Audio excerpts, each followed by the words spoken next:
Today, my sermon title is Broken but Not Destroyed.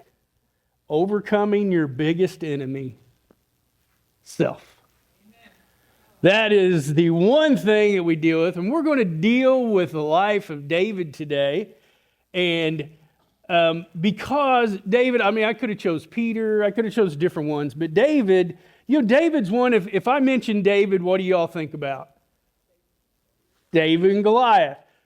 But it's so much more complex than just the story of David and Goliath. You can learn so much from David when you read in the Word and different things about things that parallel along with your life that you can relate to when you kind of modernize it and bring it into to how things kind of go for us and, in our everyday lives, just as it was with him.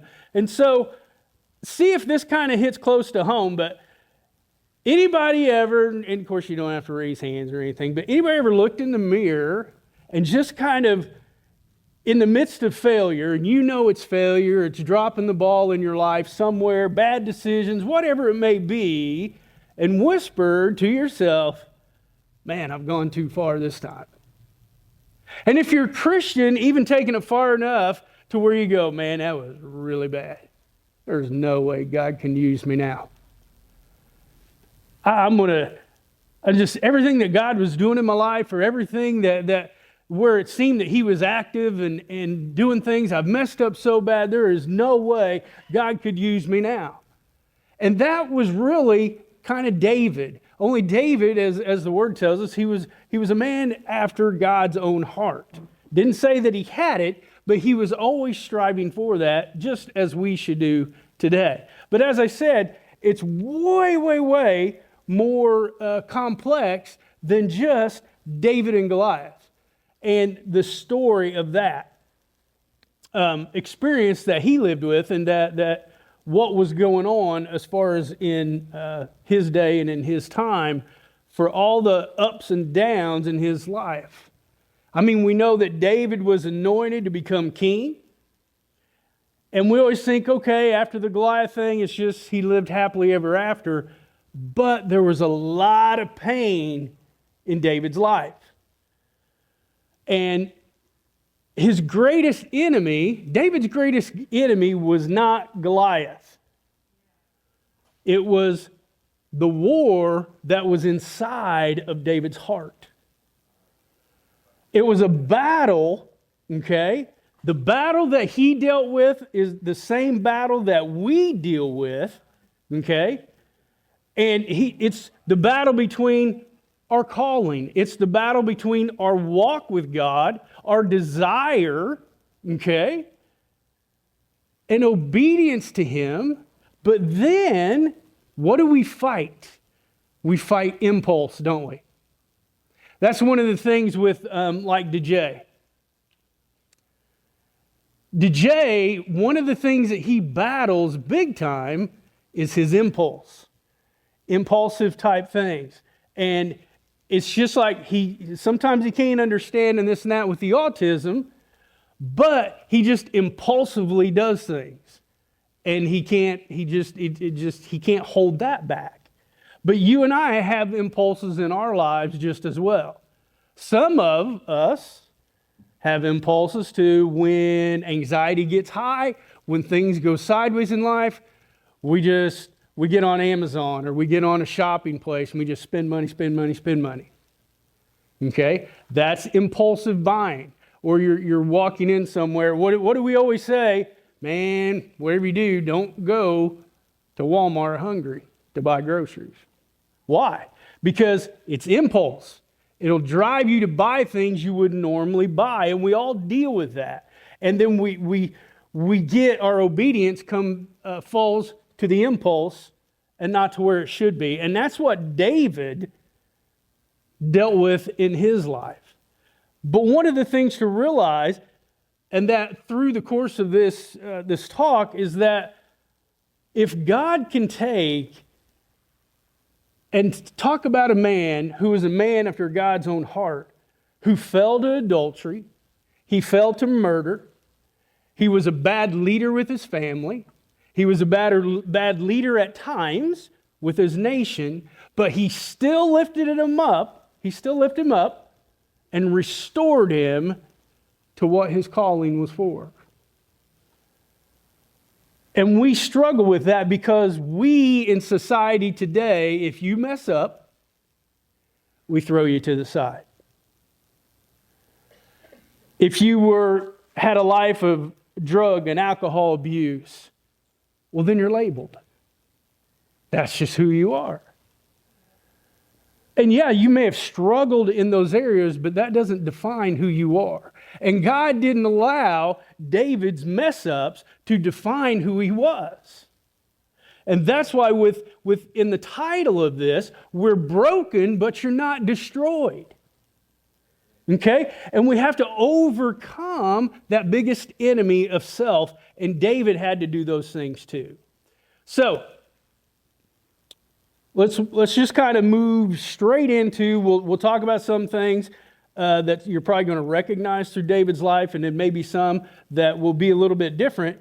But David, when he started out, he was not king material. He was this ruddy young boy. He was the youngest. He was overlooked by his own family. Now, some of these are struggles that probably some of you have dealt with in your own life. He's overlooked by his family. He's out in the fields just tending to the sheep. His brothers, they're taller, they're bigger, they're stronger, they're adapted for war. And that was huge in that day to be part of the Lord's army and all those different things. But David was he was different. He was just a young man, a boy, a teenager, when he gets tapped on the shoulder that he is going to be king. But in 1 Samuel 16:7, we see that. It says, "But the Lord said to Samuel, 'Don't judge by his appearance or height, for I've rejected him.' The Lord doesn't see things the way you see them. People judge by outward appearance, but the Lord looks at the heart." What do I always teach you? Everything is about the heart. We miss that. I don't know how, but even through all the years of ministry and all the years of going to church, anything like that, that is so missed in church. That with God, it's about family. You realize everything that from the Garden of Eden is reverting all through the walk through the Bible. If you go through it, everything is coming back to the garden type state. That's what we're going back to. It's about family. It's about heart. It's about relationship. And he says we have this problem of where we look at the outward appearance of each of us as individuals. Okay? We look at the outward appearance, but God examines the heart. And that is the most key thing that we have to pay attention to. God saw this teenager he worshiped with basically a harp. When nobody's watching, he faces lions, he faces bears, does it all alone by himself, but in this place he learned to trust God. It was a quiet place for him to be with God and be unseen by the rest of the world. And that was the heart that drove David into battle with Goliath. And as we talked, I don't know, it's probably been a month or two ago, realizing that David didn't walk up to the fight. David ran to that fight. He ran to that challenge in everything that he was facing. And we have to do that as well, because your mind and all the temptations that you're going to deal with in this world is constantly. Many of you, all of us have this. We get ourselves surrounded by people in our circles and different things that we need to cut loose because they're poison. But the problem is you never do it. That's the problem. We always run right back to it. But always chattering in your ear, getting you to move away from God versus towards God. And so David runs towards Goliath. He has God with him. He's been trained up by the Lord basically in his belief and in his faith. And even beforehand, David was declaring victory.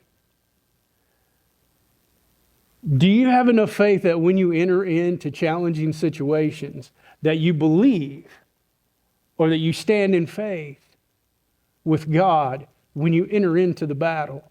Not after it's already won, but believing even though all hell is breaking loose around you, that you're still trusting in and believing in the Lord to see you through it. All of us at some point in our lives, we fight battles, private battles, ups and downs, challenges, that nobody is there to clap and help you or praise you through it. We raise teenagers alone, don't we? We know how that can get crazy because they're growing up, they're mature, and testosterone's coming in, especially with the boys. They're trying to find their way and who they are and all the different things. And even the young ladies as well are dealing with those different things. And those are challenges that all of us face. Maybe it's keeping a marriage alive. Maybe it's other just temptations that you've dealt with from the time you were a teenager and you're still working on it. You haven't perfected it. You haven't got past it. But those are what makes things up. Those are what get you in those tough situations and tough places in life. But God, just like David, sees you in that field. Here's something that you need to get. God is not looking for a perfect resume. What he's looking for is just like with David, he's looking for a heart that continually turns back towards him. In all of David's failures, in all of his mess ups, that was the key. That's what made David different than everybody else. That's how David could be such a mess up, but then God still say he was a man after his own heart. And God blessed David. Was because David would always repent and turn back to God. Look at 2 Samuel 11, 1 through 5. We're going to read through that. And we'll get into, now we're going to look at some of David's failures. The whole overarching theme to this sermon is to encourage you, even though you've messed up, even though you've had sin in your life, or continually fall off that wagon and find yourself in sin and all those different things, God does not give up on you. The devil convinces you to give up on yourself and to give up on God. That's what happens. God doesn't give up on you. He will help you and work you through the struggle, work with you through the struggle that you're dealing with in your life. That inevitably destroys you. Satan always is trying to pull your heart away from God and get you non-committal to him. And so here's one of the issues that was going on in David's life when he commits adultery. It says, in the spring of the year, when kings normally go to war, David sent Joab and the Israelite army to fight the Ammonites. They destroyed the Ammonite army and laid siege to the city of Rabbah. However, David stayed behind in Jerusalem. So, David isn't where he's supposed to be. He has idle time, and he sets himself up for temptation. Does that not happen to us? When you're not doing what you ought to be, you're not focused on what you should be, now you have idle time, idle hands, and your mind just gets you into places and into things that you shouldn't be involved in. He says, late one afternoon, after his midday rest, David got out of bed and was walking on the roof of the palace. As he looked out over the city, he noticed a woman of unusual beauty taking a bath. He sent someone to find out who she was. And he was told, she's Bathsheba, the daughter of Elam, and the wife of Uriah the Hittite. So, he's curious. Lust is entering his heart. He finds out who she is, but he's also full of pride because he's the king. He can have whatever he wants. He's king at this point. Then David sent messengers to get her. He had no business going down that road. And when she came to the palace, he slept with her. She had just completed the purification rites after having her menstrual period.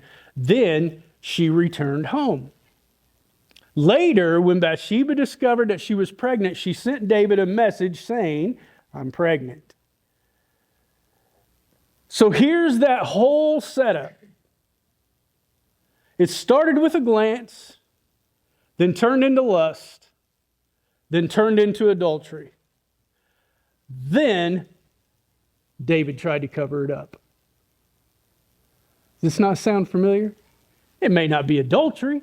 It may not be anything of that nature. But don't we have the propensity to do the same thing? Because self is our biggest giant in our life. Self is our biggest problem. That is what breaks us. You realize all Satan does is throw out temptations. All he does is just put before you options that are totally contrary to the Word of God. Right? Then you choose if you're going to go down that path. You choose if you're going to fall into that sin. And so each and every one of us find ourselves in that same place that David was at with different things. And so he takes and tries to cover it up by basically murdering Uriah. Uriah, what he did that was so despicable, what not Uriah did, but what David did, was David sends him. Well, actually what happens, it's two stage really. Uriah comes home, and he is so loyal to his men, to his king, and all this, he refuses to go in and sleep with Bathsheba, because David's plan was that Uriah would come in, sleep with Bathsheba. Now we'll just say the baby is his. The deception that goes on in the midst of a lie. And so he's going to deceive and he's going to lie about it. But Uriah was so honorable, he wouldn't go in and be with Bathsheba and lay with her because of his commitment to his men that were still in the front lines and to his king. And so David says, all right, well, we still got to fix this problem because I've sinned and I got to hide my sin. Hello? I have a saying, haven't said in a long time. But the saying is always, if you can expose it, you can defeat it. The problem is we do not like the sin in our lives exposed. And we fight back. And we get nasty. And we get mouthy. And we do things to other people because we're angry. And because we're getting exposed for who we are. And it doesn't feel good. That's where David's at. That's where we find ourselves at times. And so David, he goes in, puts Uriah at the front lines because he knows Uriah will get killed. And that's exactly what happens. And so then there's a whole big problem that ends up developing from that. She comes in, she goes with David. He brings her into his house. She has the baby.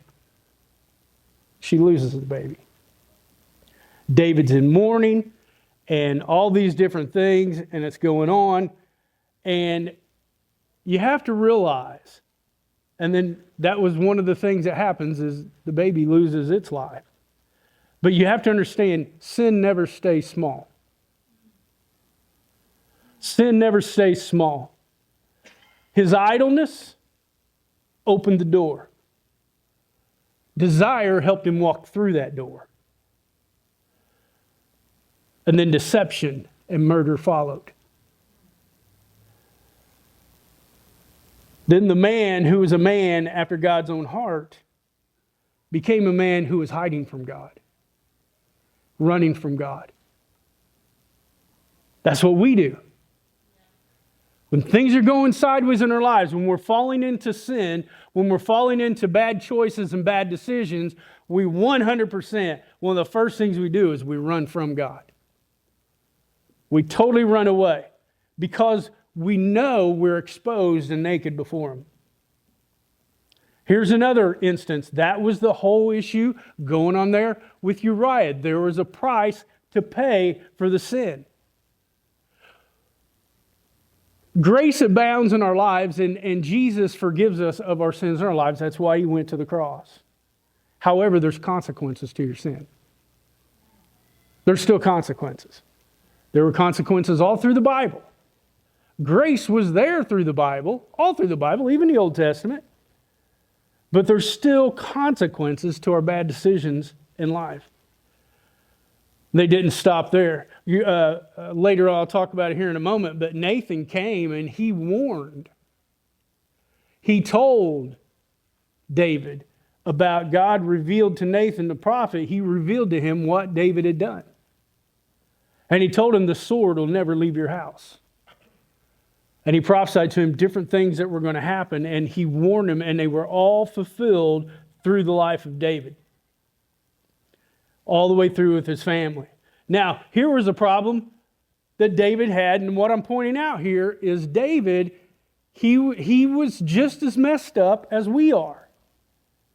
Yet God still used him.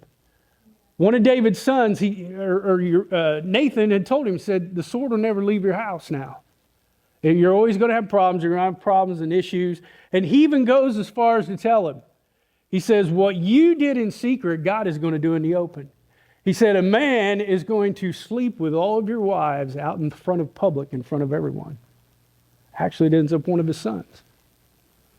And he did it on the rooftop. Just like the whole mess that started with David and Bathsheba. But one of the issues, you've got all this turmoil in his family because you ever notice how you have a family that's been destroyed by drugs and alcohol abuse and whatever it may be. You could get all the big bad ones and everything else and just list them. Then it trickles down to the kids. And then their kids grow up with it with their parents. And then those kids end up passing that trait down along to their kids. And it's just, I can guarantee you that when you go through the legal system, you will see where, I can remember when, we had to put your incarcerate your father for drugs and abuse and this and that and everything else going on here. The next thing you know, give it a few years, now we're doing the same thing with the son or the daughter. Give it a few more years, now you're doing it with the grandkids. It continues through the line. And that's what is happening in David's family. It is breaking down. His son Amnon actually rapes one of the daughters, Tamar. And then from that, we see in 2 Samuel 13:21, he's talking about, and I'll give you the background to it. So when King David heard what had happened, he was very angry. So David hears about this, but when you actually go into the Bible and you look at it, there was no correction. He didn't do anything. There was no justice for Tamar from David with what one of his sons had done. There was no leadership within the family that King David exerted upon his family when all this stuff went upside down. He was passive when it came to his family. He was a strong warrior out in the field and for God. But when it came to his family, he was passive and he was lax and he didn't do the things that God just naturally requires you to do as a father. He loved his sons too much to correct them. We have a lot of that in families and in life nowadays. You have too many parents now who are unwilling to correct their children and don't want to believe that everybody thinks their kid's an angel and there aren't any of them. And then we don't correct. And then many, not all, but many end up little menaces in society. Because they've never had correction and guidance because the family structure has lacked leadership. And that's what happened in David's family. So his another son, Absalom, ends up murdering him. He gets revenge for Tamar by murdering his brother Amnon. That's what happens there. full rebellion in his own house. Everything just kind of goes sideways, and all this stuff Nathan had prophesied earlier. His whole household, David's household, was in chaos.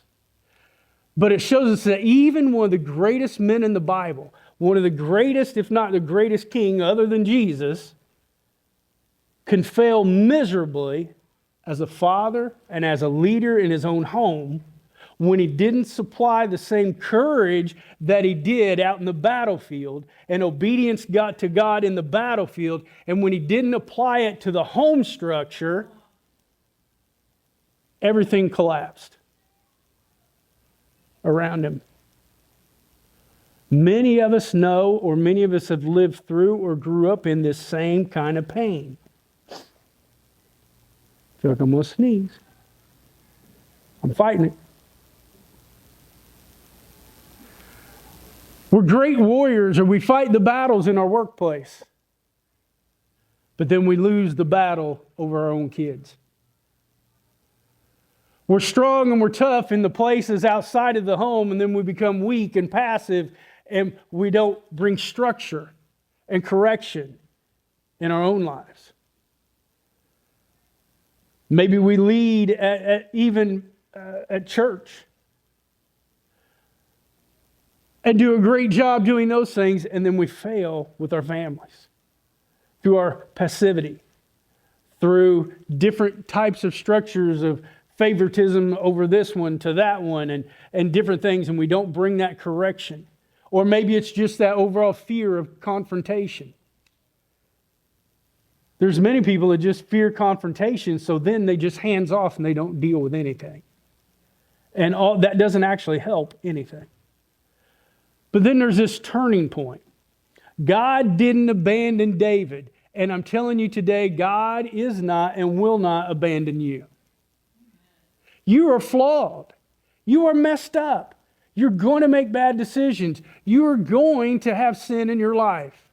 But God is always there to redeem you from that through Christ and build you and grow you if you want it. It's no different than I always say all the time.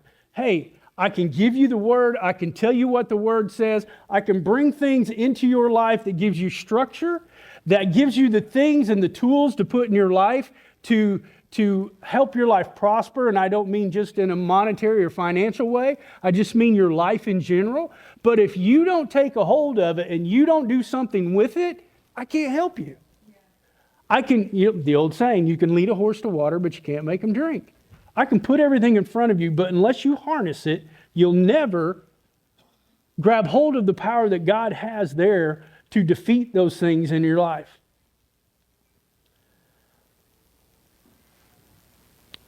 David, his encounter with Nathan, let me kind of give you the overview here.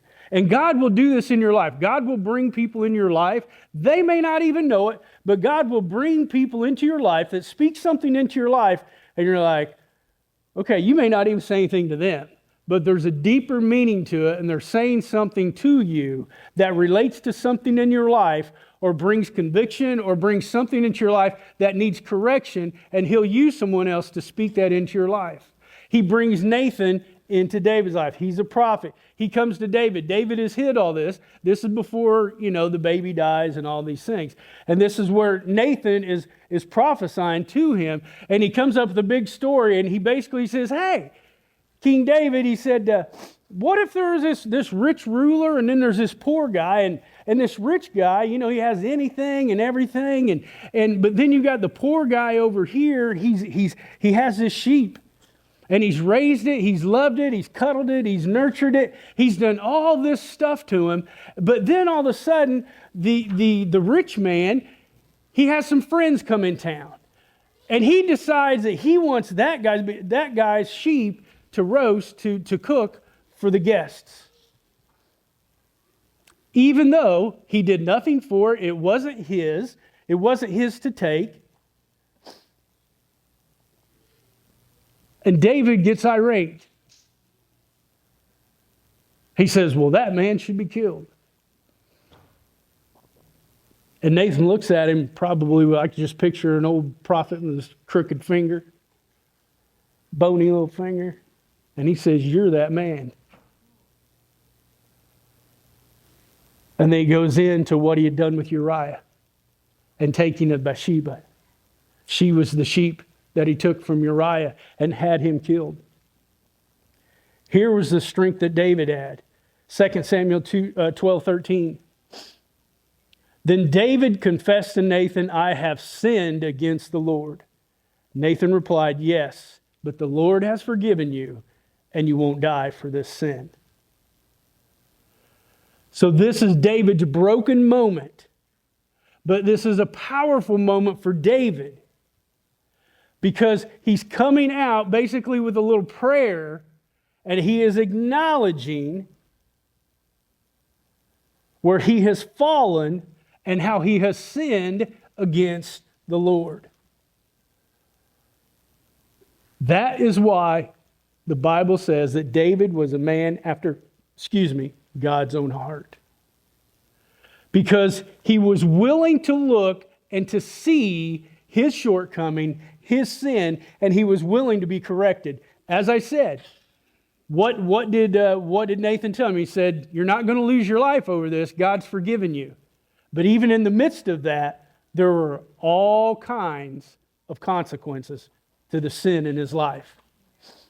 It's no different than you or me. God will forgive us of the sin in our life. We all know that. That's why Jesus went to the cross. He's forgiven us of that sin. However, that doesn't mean you won't have consequences to your bad choices. In Psalms 51:10, 51, you ought to read Psalm 51 sometime, because it's David's prayer to God. And he tells God, "Create in me a clean heart, O God. Renew a loyal spirit." I love how the NLT says it, because in New King James and King James it just says a right spirit. Well, then you go, okay, well, what's a right spirit? Well, here you go. A loyal spirit within me. He's saying, I'm messed up. Clean what? What did he say? Did he say clean my actions? He said clean my heart. It's always about the heart, because your actions will follow your heart. Your heart will lead. Where your heart is, your actions will follow. And he says renew, which means he understood he had fallen and where his walk was with God. And he says renew that loyal spirit. He realized he was no longer being loyal to God. That's where we are when we find ourselves deep in sin. We're no longer loyal or obedient, same thing, to God in what He's called us to. And He's saying, change that, God. Change that in my life. See, we should be praying that. That's why I say, read the 51st Psalm.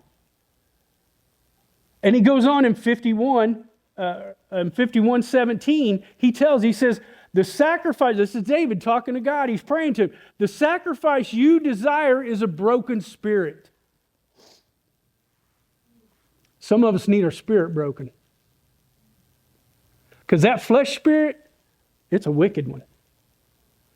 It wants to do everything to defile God and to go against God. You will not reject a broken and repentant heart, O God. See, there's too many of us now, and we're too arrogant, we're too prideful to get on our knees and tell God, I'm broken. I'm a sinner. God, I'm messing up. Renew that right spirit in me that I know was once there, or I know can be there if you've never known that. God, I know from your word you won't reject me. See, this is what David understood. You're not going to reject me because I've been this vile individual. You're going to walk with me and bring me back to that right standing. That's what righteousness is. It's just right standing with God. It doesn't mean you're perfect. It doesn't mean you get everything right. It doesn't mean you don't mess up. But what God is always calling out, He's always calling out to our heart to draw us back into Him. So that He can change us. So that He continually shape us and mold us. And David, us, just like David, he got up from basically laying on the ground of grief. He washed himself, he put oils on and perfume and lotions and things of that nature, as they had to do back in those days, and he worshiped the Lord. And then that's when everything changed. I'm telling you right now, God has not, will not ever give up on you. The key is you have to turn back towards Him. At any point, at any time.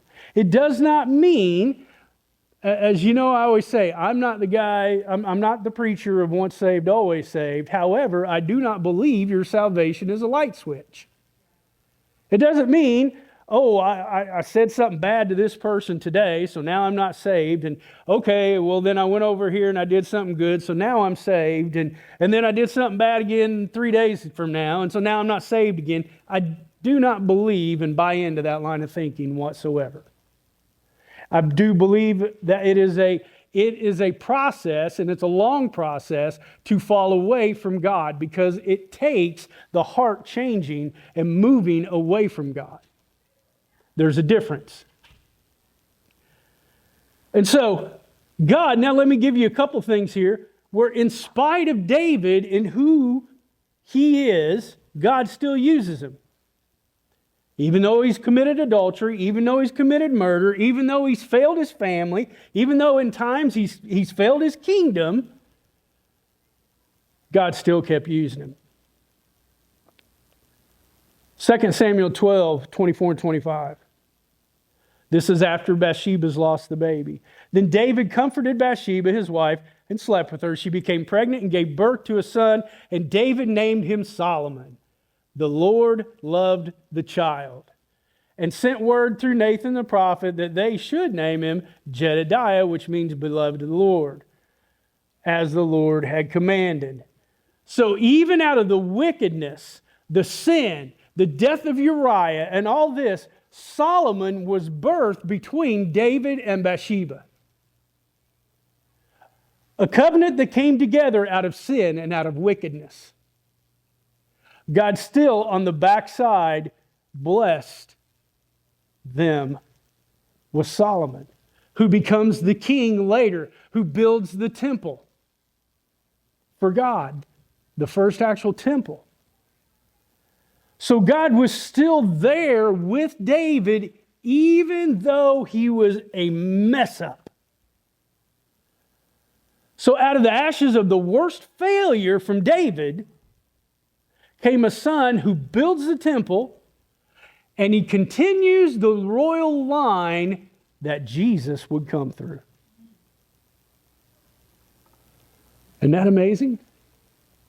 You see, you thought you were so horrible and you'd messed up so bad that God could never use you. The line was intact, and it was brought through David and Bathsheba through Solomon. And it was all kept intact for that line to filter down through Jesus, the Savior of the world. Don't tell me God can't use you. That is the devil lying to you. You're broken, but you're not destroyed. David was broken, but he wasn't destroyed. David just continually battled himself. He battled his own desires. He battled his own lusts. That's why I said the devil only gets you 3 ways.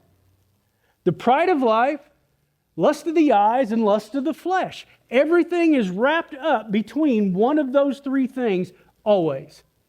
It always goes back to that. Even Jesus being tempted in the desert all fell back to those things.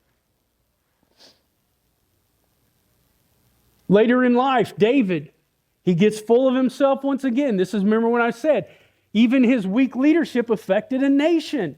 I did a sermon one time and said, be careful, your choices affect many. David took a census when God didn't tell him to take a census of his army and of his men. David was prideful, and he wanted, at this point in his life, and look what I've done, and look what I can do, and I've got this massive army, and we can go and whip anybody, and all this. And because of David's sin of pride, remember, pride is one of those big sins, crept into his life. God brought a plague on the people. 70,000 people lost their lives because of David's decision to take a census when God didn't tell him to. 70,000 people of this kingdom were affected because of sin that David did. They didn't do it. David did it. And so in that moment of pride, that moment of self-reliance, ordering this military census, he stopped trusting God and he believed in himself. And that judgment was the loss of 70,000 people, innocent people's lives. But David noticed it. He repented quickly. And God instructed David. Now, God gave a plan of how we're going to restore this. Now this is wild. So the prophet Gad, he comes along and tells him to build an altar on the threshing floor of Araunah. Okay? Araunah is he's like, he needs this property as far as David does. He's going to build an altar for God. And Araunah, he's like, oh, king, you can have it. He says, no. He said, I can't sacrifice to my God for something which cost me nothing. So he purchased this property. Now, where was this property? Now, think about this. This is an adulterer. This is a murderer. This is a failed leader of a nation. 70,000 people have just died. And God uses David to purchase the land on Mount Moriah. You're like, okay, well, what's the big deal? It's Mount Moriah. What matters? Mount Moriah is where Abraham took Isaac to sacrifice him before the Lord. Mount Moriah right there, that threshing floor that David bought, is exactly where Solomon built the temple of God. Right outside of the city gates of Mount Moriah, right at the top, is exactly where Jesus was crucified. And God brought it all through David. A mess up, a jerk at times, full of pride, full of arrogance at times, costing 70,000 people to lose their lives because of a bad, sinful decision in his life. His family gets torn apart because of adultery, an adulterous situation with him and Bathsheba, and totally gets hammered in his life. One son kills another son because that son raped one of the daughters. Because David didn't deal with it, and David wasn't a leader in his home, he didn't deal with that and bring the consequences and justice down within the family structure. His son kills him. So his family's torn to pieces. But this same David brings forth the very land that Abraham took Isaac to sacrifice him. The very land, he purchases the very land that Solomon's temple is going to be built. The very land that right outside the gates is where Jesus would later be sacrificed. All through this messed up, screwed up individual, just like you, just like me, and God still smiled on him. And he was broken, but God never destroyed him. God still lifted him up. Why? Because David always had a repentant heart and ran back to God and said, God, I'm a mess up. I am a mess in this. I have went in a wrong direction from you. God, bring me back to you. My heart is broken because I have done those things which have totally went against you, Lord. That's what David understood, was that repentant heart. 2 Samuel 24:25, he says, then David comforted, but nope. 2 Samuel 24:25.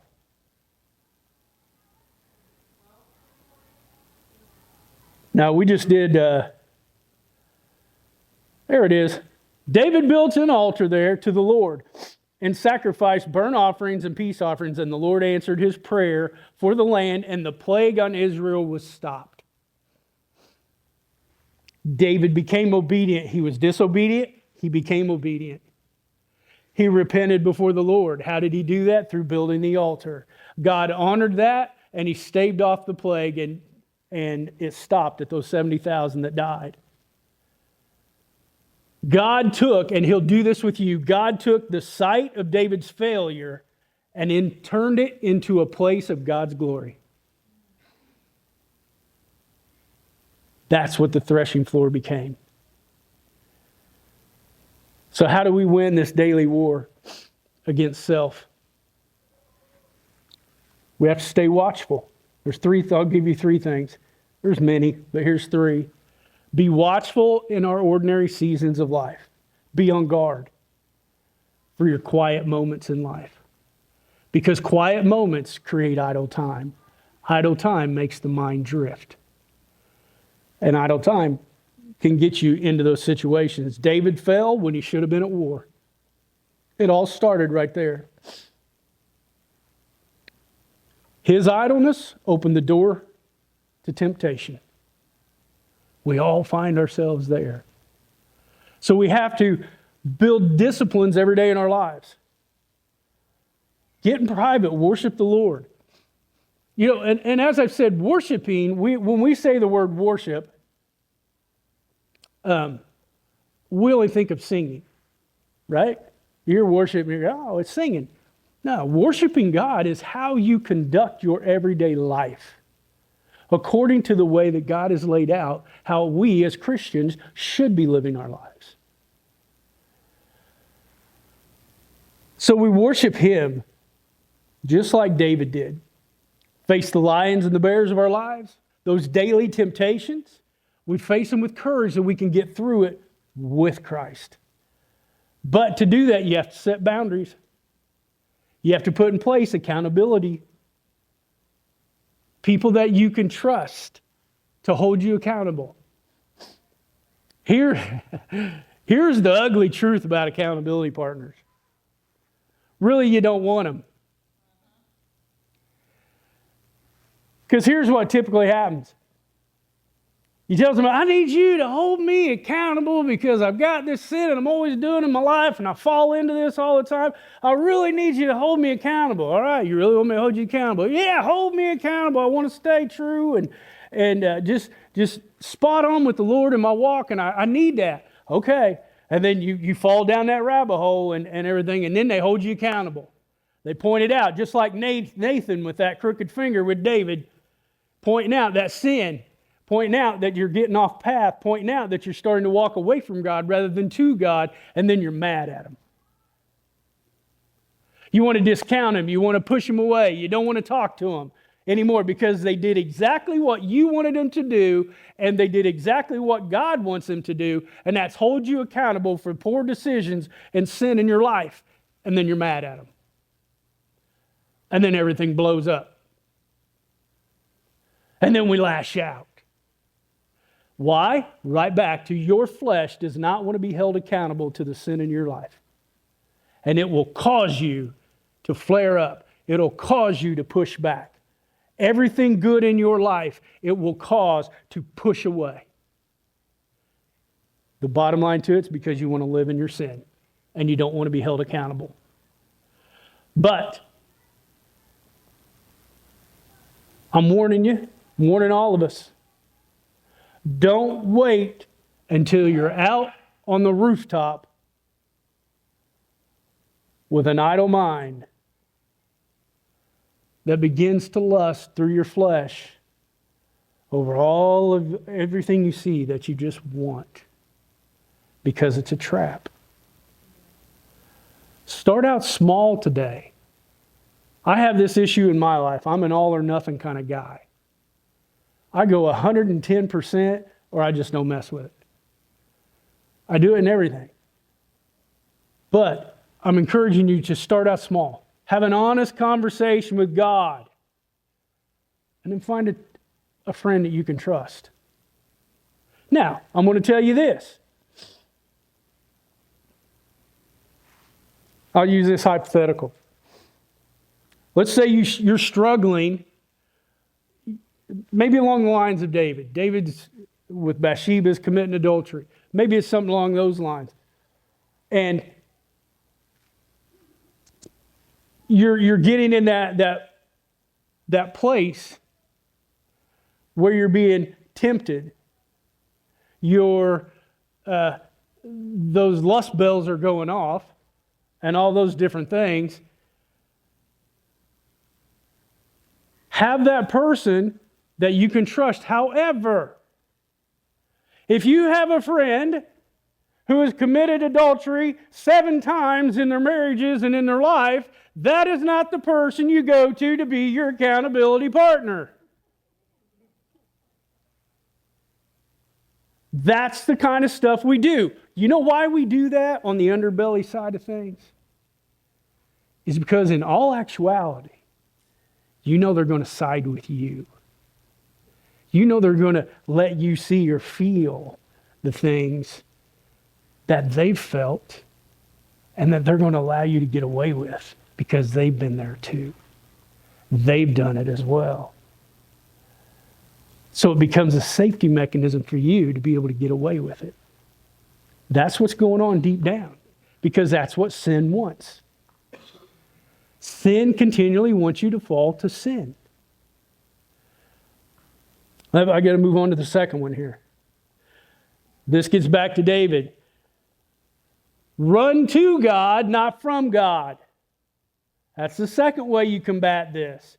David tried to cover it up. But what did it do? It only made things worse. You ever notice that with your kids? What do you tell your kids? All right, now I'm going to ask you this. And I'm going to tell you right now, don't lie to me. If you lie to me, it'll be worse. There's going to be punishment, but if you lie to me, it's going to be worse. That's what David tried to do, and it got worse. It got a lot worse. So what's the solution to it for us in our everyday lives? We have to practice immediate confession before the Lord, just like David did. Don't let sin fester. Name it, claim it. I'm not a name it and claim it guy in other areas, but in this I am. Name it and claim it before the Lord. You don't have to air your dirty laundry out in front of everybody, but you at least have to with the Lord, because the Lord already knows about it anyway. But if you expose it, you can defeat it through Christ. So name it specifically. Use that 51st Psalm as your model. Ask Him, start out asking Him to clean and cleanse your heart and renew that right spirit, that loyal spirit with Him. Bring it to the light. Bring it to the light and things will begin to change. The third last thing with this, learn to worship through your pain. Whether that's through song or whether that's how you're living your life, let repentance through worship lead you back to the presence of God. Okay? When David lost his child, if you go read the story, I just paraphrased everything, but if you go and read the story, David didn't stay on the ground of despair. After that happened, he got up and he worshiped the Lord. Worship and how you conduct yourself and how you're living out your life before the Lord should be our default response. But here's the key. Not just when life's good, but also when you fail in life. We have to run towards God, not from God. Run towards the throne of grace, which is Jesus. Thanking Him for His mercy. Even though consequences may still be there, they may still remain, let that broken spirit begin to heal by bowing before the Lord, right? And allowing that brokenness, that broken spirit, to become the sacrifice that David's already pointed out in the 51st Psalm is what God relishes. It's what He delights in. That's how David stayed in the position of being a man after God's own heart. He may have fallen, and he may have fallen many times, but David always returned back to God. The last thing I'm going to give you here, to reiterate, you're broken, but you're not destroyed. Okay? If God can forgive David's adultery, if God can forgive David's murder, if God can forgive the lack of leadership in his home, if God can forgive the census and his bad leadership at times with his kingdom, with his people. I mean, there's also the story of David when he's out in battle, and I can't remember if it's the Amalekites or who it was that came, but at Ziklag, and they take all the people, and all the wives are ready to stone him. His men are ready to stone him and kill him because their kids are gone. The families are gone because of a decision that David had made. So they're ready to take him out and kill him. And then it says that David had to come unto himself. He got away by himself and he got with the Lord. We have to do that as well. But I want you to know, you are not damaged goods beyond repair. None of us are. Look at what God accomplished through David at Mount Moriah and all of those things, in spite of who David was. But he was willing to notice the sin in his life, repent before God, and make things right, and become that man who was still striving after God's heart. So if you're here today and self has been winning, and all of us fight that. Self has been winning the battle in your life and inside your mind. Just like David, it's time to surrender. Confess it before the Lord. You don't have to confess it before me, but receive once again that clean heart, that heart that strives to move towards God instead of away from Him. Some of us are in a position right now, we need to pray that 51st Psalm in 10, where He says, clean me, cleanse me, create a right spirit in me. Renew that loyal spirit. Some of us this week need to find that place of accountability. And then whenever you're held accountable, don't get all mad at the person you told to hold you accountable. You need to suck it up and realize you're the one that's living in the wrong, and start to make changes in your life. And what you really need to be doing is telling them, thank you, I appreciate that. As mad as I am right now, and as mad as I don't like it, and as much as this hurts me, thank you for holding me accountable. Now it's exposed. Now God can defeat it in your life with you if you're willing to walk through that place and time. That same God showed David through his actions that God wasn't done with him yet. David's story wasn't over, and yours isn't either. The same God who shaped David in the fields sustained David in the wilderness, forgave him for all of his actions there on that palace roof, restored him from his failures with his family, and still used him as a mighty king, a mighty warrior, who brought forth that line all the way to Jesus, that brought you forgiveness, that set you free from sin, and that shapes you every day in your life. Yes, you're broken, but you're not destroyed. All you have to do is rise up. Stand up and commit to that battle that you're dealing with every day with self. Because God restores those different things one heart at a time. He'll do it with you the same way He did it with David. Just because you've messed up, just because you've made bad decisions, just like David, doesn't mean you're broken beyond repair. It just means you hit a speed bump in the road, and as long as you have that repentant heart and you turn back to God instead of continually running away from, because here's what happens. Debbie sees these people all the time.